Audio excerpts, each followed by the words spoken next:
Yan guys. Naku po. Ngayon po tayo magluluto. Ito po ang ating niluluto ah. Ayan po wala pang kumukulo agad. Nandito po tayo sa aming munting tahanan. At ito po ang ating ginagawa ngayon ng pagluluto. Sinigang. Sinigang po ang ating luluto ngayon.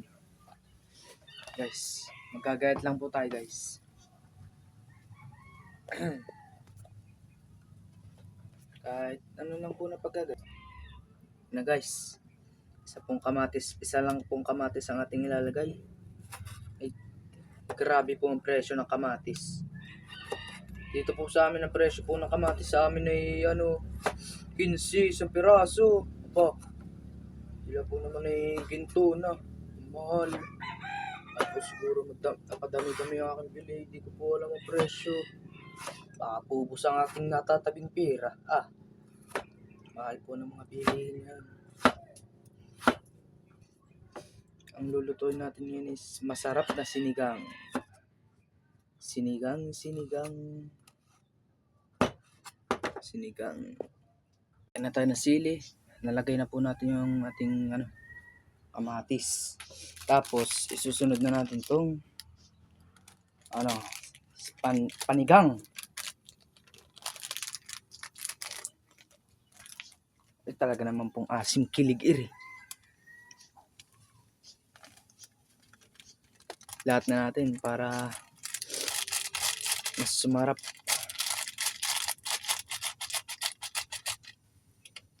Yan. At ano lang po natin. Tapos tayo kukuha dito ng panghalo. Ayan. Lubog-lubogin lang po natin. Tapos pakuluin natin ng mga 5 minutes. Yes. 5 minutes lang po natin siya papakuluin. At hindi naman po ganong tagal lutuin. Ayan, at pakuluin po natin.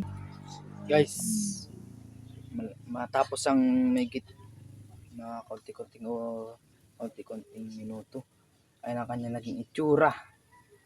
Tara, tikman nga natin guys. Tignan natin masarap. Yeah. Unang higop para sa inyo mga ka-fishing adventure. Naku po. Sobrang asim guys. Napakasarap. Napaka-asim. Okay, dyan muna po kayo. Dito muna tatapusin itong mahikling video na to.